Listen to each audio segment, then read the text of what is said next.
नमस्कार, आप सभी का शो पर स्वागत है। शो का नाम है गूंज नंबर 1। आप सभी सुन रहे रेडियो KGMU गूंज 89.6 मेगाहर्ट्ज की फ्रिक्वेंसी पर मुझे यानी आरजे रानी को। और आज हमारे साथ हैं डॉक्टर सौरभ कश्यप जो कि असिस्टेंट प्रोफेसर है department of community medicine and public health, king George medical university से। अब ये हमसे जो शीतलहर है ना उसके बारे में बात करने वाले हैं और बहुत सारे ऐसे सवाल हैं जो कि आपको हेल्प करेगा इन सारी चीज़ों को समझने में। जो भी क्वेश्चंस आपके दिमाग में है उससे रिलेटेड बहुत सारे यहाँ पे आंसर्स सर हमारे लिए लेकर के आए हैं। तो आइए हम उनसे बात करते हैं। Hello sir, thank you for joining us on our show. Thank you so much for having me here. तो सर सबसे पहला तो मेरा बहुत बेसिक सा सवाल होगा कि कोल्ड वेव या शीतलहर जो हम बोलते हैं ये होती क्या है? देखिए, कोल्ड वेव सिर्फ एक वेदर रिलेटेड एक इवेंट होता है जिसमें कि जो हमारे जो चारों तरफ की जो हवाएं होती हैं उसमें बहुत ज़्यादा टेम्परेचर जो तापमान होता है वो बहुत गिर जाता है। और वो गिरता क्यों है? क्योंकि एयर प्रेशर जो हमारे चारों तरफ जो हवाएं हैं उसका प्रेशर बहुत बढ़ जाता है या हवाओं की जो स्पीड है वो बहुत बढ़ जाती है। और जनरली आपने देखा होगा कि बहुत ज़्यादा रेनफॉल होता है, जैसे बहुत बारिश होती है या स्नोफॉल होता है, उसकी वजह से भी कोल्ड वेव या शीतलहर आ जाती है।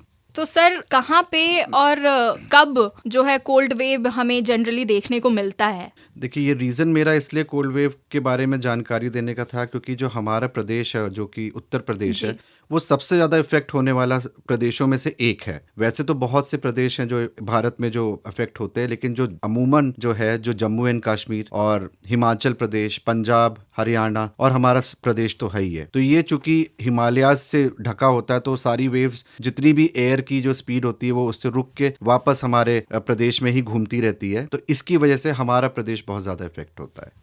तो सर जैसे कि आपने बताया कि हमारा जो प्रदेश है, हमारा यूपी जो है वो भी इससे बहुत ही इफेक्ट करता है कोल्ड वेव से। तो कैसे मतलब हम इससे कैसे अपना बचाव कर सकते हैं, कैसे हम अवेयर हो सकते हैं इस कोल्ड वेव से?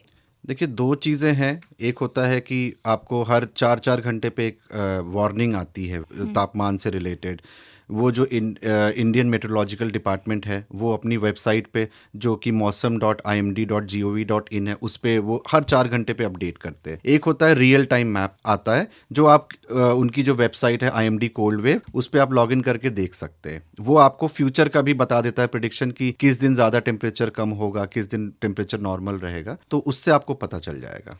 तो बेसिकली अगर आपको इन्वायरमेंट के बारे में जो ये कोल्ड वेव से रिलेटेड चीज़ें हैं उसको जानना है तो आप जो वेबसाइट आपने बताया उसमें जाकर के लोग जानकारी ले सकते बिल्कुल हैं। बिल्कुल। तो सर जैसे कि ये कोल्ड वेव से कैसे अवेयर रह सकते हैं, इसके बारे में कैसे जाने, वो तो आपने बता दिया। मेरा सवाल ये होगा कि जैसे बहुत सारे दर्जे के लोग हैं, उम्र भी सबकी डिफरेंट है, तो कौन से लोग या फिर कौन से दर्जे के लोग ज़्यादा इससे प्रभावित होते हैं? देखिए, जैसे कि सड़क पे जो वेंडर्स होते हैं, जो जी ठेले लगाने वाले होते हैं, उनके पास और कोई आमदनी का सोर्स नहीं होता है, तो वो अपने ठेले को ही इधर उधर एक जगह से दूसरी जगह, एक मोहल्ले से दूसरे मोहल्ले ले जाते हैं। तो वो बहुत ज़्यादा प्रोन होते हैं या वल्नरेबल होते हैं या जिनको इन्फेक्शन की चांसेस बहुत बढ़ जाती हैं। एक होता है जो बच्चे होते हैं और बूढ़े बूढ़े भी 60 साल के ऊपर के और बच्चे 6 वर्ष से नीचे तक के, वो ज़्यादा इफेक्ट होते हैं कोल्ड से। और जो भी प्रेग्नेंट मदर्स हैं, जो गर्भवती महिलाएं हैं या जो बच्चों को स्तनपान करा रही हैं, उनको भी बहुत ज़्यादा इफेक्ट होने की चांसेस होती है क्योंकि उनकी जो रोग प्रतिरोधक क्षमता होती है वो बहुत कम हो जाती है। और एक और भी आपने कोविड में देखा होगा कि जिनको ये एक वर्ड बहुत कॉमन था, कोमॉर्बिडिटीज़। तो जिनमें हाइपरटेंशन जिनको है, ब्लड प्रेशर है, डायबिटीज़ जिसको है या जिसको सांस की परेशानी है, अस्थमा है, उनको ज़्यादा चांसेस हैं कोल्ड वेव से बचने के लिए और वही इनसे सबसे ज्यादा पीड़ित हो। तो कोल्ड वेव के बारे में बात कर रहे हैं, शीतलहर के बारे में बात कर रहे हैं, लेकिन अगर आपके भाषा में या फिर आप हमें समझाना चाहते हैं कि कोल्ड वेव, शीतलहर किसे बोला जाता है, हमारे लिसनर्स को अगर आप बताना चाहेंगे तो आप अपने वर्ड्स में उसे कैसे एक्सप्लेन करेंगे? देखिए, मैं एक सिंपल टर्म्स में बोलूंगा कि दो तरीके के एरियाज होते हैं। प्लेन एरिया होता है और एक पहाड़ी एरिया होता है। हम लोग प्लेन एरिया में रहते हैं उत्तर प्रदेश में, लेकिन पहाड़ी एरिया जैसे उत्तराखंड है वहां पर अगर 0 डिग्री तापमान हो जाता है तो कोल्ड वेव की चांसेस होती हैं। और यहाँ पर अगर 10 डिग्री सेल्सियस तक टेम्परेचर हो जाता है तो कोल्ड वेव के चांसेस बढ़ जाते हैं। उसमें भी कुछ क्राइटेरिया होते हैं, कोल्ड वेव और severe cold wave. Severe cold wave में अगर 4.5 से 6.5 सेल्सियस तक का टेम्परेचर 10 से कम जाता है, नॉर्मल से कम, जैसे हमारे यहाँ अभी इस समय 16 चल रहा है, 16 से अगर आप 4.5 या 6.5 के बीच माइनस कर दीजिए तो जितना टेम्परेचर अगर उससे कम हो रहा है तो उसको हम कोल्ड वेव कहते हैं। और अगर साढ़े 6 से ज़्यादा टेम्परेचर कम हो जाता है तो उसको हम very cold wave, severe cold wave कहते हैं। ओके। तो सर जब भी शीतलहर आती है तो उसमें क्या चीजें लोगों को ध्यान में रखना चाहिए, क्या करना चाहिए, क्या नहीं करना चाहिए, और शीतलहर आने से पहले कौन कौन सी चीजें होती है जिसका हमें ध्यान रखना चाहिए, हमारे श्रोताओं को आप बता सकते हैं? देखिए, मेरे मानने में, सिंस मेरा department community and public health है और प्रिवेंटिव मेडिसिन भी कहते हैं इसको, तो prevention is always better than cure. तो हम पहले से अगर अपने आप को बचाव कर लेंगे तो हमें उस चीज़ से पीड़ित होने की चांसेस कम हो जाएंगी। नहीं होगी, लेकिन कम हो जाएगी। तो उसके लिए जैसे कोल्ड वेव आ रही है, जैसे सर्दियों का समय जो होता है हमारे यहाँ दिसंबर से जनवरी तक का सबसे ज़्यादा कोल्ड वेव होता है। कुछ ऐसे महीने होते हैं जैसे कहीं नवंबर से सर्दियाँ शुरू हो जाती हैं और वो फरवरी तक चलती हैं, लेकिन अमूमन दिसंबर और जनवरी 2 महीना है जिसमें हमें थोड़ा सा सतर्क रहना चाहिए। उसके लिए आप अपने रेडियो या टीवी को देखते रहिए। आईएमडी की वेबसाइट, मेट्रोलॉजिकल डिपार्टमेंट की वेबसाइट पे इंफॉर्मेशन आती है। आजकल सब लोग स्मार्टफोन यूज़ करते हैं, तो अपने स्मार्टफोन्स के जो वीकली टेम्परेचर का जो फोरकास्ट होता है वो देखते रहें। उसमें बहुत अच्छी से इन्फॉर्मेशन आती है क्योंकि वो आईएमडी से ही रिलेटेड होती है। अपने कपड़ों को, जो भी आप एक लेयर के कपड़ों को ना पहने कभी। जैसे आपने सोचा कि हम एक मोटी जैकेट पहन लें, वो नहीं करिए। आप 2-3 कपड़े लेयर्स के पहनिए। थोड़े लूज कपड़े पहनने चाहिए क्योंकि टाइट कपड़ों से आपका रक्तचाप कम हो सकता है। तो उससे आपको, कभी आपने देखा होगा कि कुछ लोग बहुत कपड़े पहन लेते हैं तो उनको चक्कर आ जाता है, सिंकोपल अटैक कहते हैं जिसको, तो वो उसकी चांसेस बढ़ जाती हैं। एक और चीज़ जो ज़रूरी होती है, क्योंकि हमें पता नहीं होता फ्यूचर में कि क्या होने वाला है, कितने दिन तक कोल्ड वेव रहेगी, हमें हो सकता है घर से निकलने में भी दिक्कत हो। तो उस समय के लिए आप कुछ जो ज़रूरी चीज़ें हैं, खाने पीने की चीज़ें, कुछ कपड़ों की, जैसे वुलन क्लोथ्स है, ये अपना स्टॉक करके रखें। लेकिन एक चीज़ ध्यान में रखें कि स्टॉक इतना ना कर लें कि और लोगों के लिए भी ज़रूरी मिलना मुश्किल हो जाए, जो हमने कोविड में देखा। जी। तो ये चीज़ें अगर आप करेंगे तो निश्चित तौर पर आप अपने आप को कोल्ड वेव से बचा सकेंगे। तो ये तो हो गई कोल्ड वेव आने से पहले। शीतलहर आई उससे पहले क्या क्या हमें तैयारी करनी होगी उसके बारे में। तो जब शीतलहर हमारे पास आ गई, हमने मान लीजिए ये तैयारियां नहीं की, तो उस वक्त आप क्या सजेस्ट करेंगे हमारे लिसनर्स को? ओके, देखिए, कोल्ड वेव को तो कोई रोक नहीं सकता है, वो तो हर साल आनी ही आनी है। तो उसके लिए आप प्रिवेंशन तो आप कर सकते हैं, लेकिन अगर किसी को, अगर कोल्ड वेव आ ही गई है, तब आप सबसे पहले तो, अगर आपको कोई कोल्ड रिलेटेड सिम्टम्स हो रहे हैं, मान लिया हो ही गया आपको इन्फेक्शन, तो आप सबसे पहले अपने आप को डॉक्टर को दिखाएं। गूगल पे इन्फॉर्मेशन, जो इंटरनेट पे इन्फॉर्मेशन होती है, वो मत ट्रस्ट करें, क्योंकि हम लोग डॉक्टर्स हैं, हम लोग ने इतने साल पढ़ाई की है, तो हमें ज़्यादा पता होता है, इसलिए गूगल डॉक्टर ना बने, पहला ये। दूसरा है कि अपने आप को ज़्यादा से ज़्यादा घर में रखें। बहुत ज़रूरी काम हो तभी बाहर घर से निकलें। जो लोग नौकरी पेशे वाले लोग हैं वो तो जा सकते हैं, लेकिन थोड़ा सा अपने आप को कवर करके, कपड़ों से ढक के जाएं। तीसरा ये है कि आप अपने लूज़ फिटिंग कपड़े, जो मैंने पहले भी बोला, लूज़ फिटिंग कपड़े पहनिए, बहुत हैवी वेट वाले कपड़े मत पहनिए। 2-3 कपड़े लेयर्स में पहनिए, तो उससे आपको कोल्ड वेव से बचाव मिल सकती है। और जनरली क्या होता है कि आपने देखा होगा कि कुछ लोग कोट पहन लेते हैं, कई लेयर्स के कपड़े पहन लेते हैं, लेकिन उनका नाक और उनका जो हाथ होता है वो खुला रहता है, तो उससे ठंड लगती है। तो अपने नाक, अपने कान को, अपने चेहरे को थोड़ा सा और अपने हाथ को ढक के रखें, क्योंकि अमूमन 80% बॉडी की हीट इन्हीं जगह से रिलीज़ होती है और इन जगह से चली जाती है। तो अगर आप इन चीज़ों को ढक लेंगे तो आपको कोल्ड वेव से बचाव हो जाएगा। देखिए, सबसे पहले ये नहीं करना है कि आपको बहुत देर तक कोल्ड के या बाहर अपने आप को समय व्यतीत करना है। जैसे आप सोचें कि अगर आप आज बादल हो रहे हैं तो चलो हम लोग बाहर घूमने चलते हैं, वो बहुत ख़तरनाक होता है। उसके बाद आप ज़रूर देखेंगे कि आपके घर में बच्चों की या आपकी तबीयत ख़राब हो जाती है। और अगर आपको कपकपी छूट रही है कोल्ड वेव में जाने के लिए, तो उसको कभी अवॉइड मत करें। ये मत सोचिए कि अभी हम एक स्वेटर पहन लेंगे या अभी थोड़ी देर बाद हमारा सही हो जाएगा बॉडी रिफ्लेक्स मैकेनिज्म से। अगर वो हो रहा है तो आप प्लीज़ तुरंत अंदर चले जाएं घर के और अपने आप को गर्म तापमान में अपने आप को रखें, या कोई आग जला लें या हीटर जला लें। अल्कोहल, कई लोग कहते हैं, जैसे सर्दियों में लोग सोचते हैं कि अल्कोहल पीने से हमारी बॉडी की गर्मी बढ़ जाएगी।